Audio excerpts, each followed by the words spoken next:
সাদা পোশাক, রঙিন ভেসপা, সঙ্গে কিছু অভিজাত ভক্সওয়াগন গাড়ি, প্রায় ৭০০ নবাব নন্দিনী একত্রিত হয়ে সকালে ব্যতিক্রমী গাড়িবহর আয়োজন করল রাজধানীতে।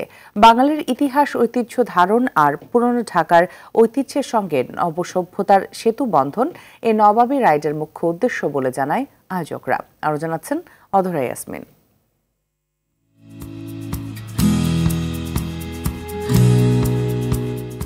সেজেগুজে গন্তব্য অভিমুখে এ যুগের নবাব নন্দিনীরা। বাংলাদেশ ভেসপা কমিউনিটির আয়োজনে প্রায় ৭০০ নবাব ও নন্দিনীর সরব উপস্থিতিতে মুখর বসুন্ধরা কনভেনশন হল এলাকা। তাদের সবার সঙ্গে ছিল ঐতিহ্যবাহী ভেসপা ও ভক্সওয়াগন গাড়ি। আধুনিক মোটরসাইকেল কেনার সাধ্য থাকলেও বাংলার ঐতিহ্য আর নিরাপত্তার কথা মাথায় রেখে পুরনো ভেসপাকে আঁকড়ে ধরে থাকার কথা জানায় অনেকে। এ নবাবী রাইড তাদের কাছে রীতিমতো উৎসব। বিবিসির দুইটা সিগনেচার ইভেন্টের মধ্যে নবাবী রাইড একটা, তো আসলে আমাদের সারা বছর ব্যাপী এটার জন্য আগ্রহ থাকে। এটা তো আমার ফ্যামিলি উৎসব, মানে তো অন্যরকম আনন্দ। আমরা নবাবদের সাথে নন্দিনীরা আসছি, নবাবী রাইডে উদযাপন করার জন্য। আমার কাছে তো নবাবী রাইড মানে হচ্ছে ঈদের মতো একটা আমেজ। সারা রাত ঘুমোতে পারে কখন এখানে আসবো।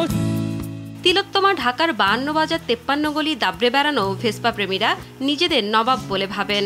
এই নবাবী রাইডটা আমরা এর জন্যই করি যে আমাদের যে একটা হেরিটেজ ছিল, পেছনটা যদি আপনি না দেখেন আপনার হেরিটেজটা কি ছিল, আপনার বাপদাদারা কি চালাতো, কিভাবে থাকতো, ওই যেইভাবে কথা বলতো, এইগুলো আপনাকে জানতে হবে। অ্যাকচুয়ালি নবাব তো চলে গেছে বহু আগেই, নবাবীগুলো আমাদের কাছে রেখে গেছে।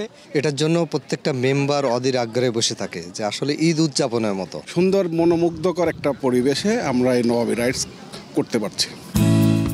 ভেসপা প্রেমীরা ছড়িয়ে আছে দুনিয়া জুড়ে। জুলিয়াস সিজার বলেছিলেন ভিনি ভিডি ভিসি, অর্থাৎ এলাম, দেখলাম, জয় করলাম। এ কথাকে উপজীব্য করে ভিনদেশি এক ভেসপা প্রেমিক লিখেছেন, এ যুগে সিজার থাকলে বলতেন ভিনি ভিডি ভেসপা, অর্থাৎ এলাম, দেখলাম, ভেসপায় চড়লাম। অধরা ইয়াসমিন, RTV, ঢাকা।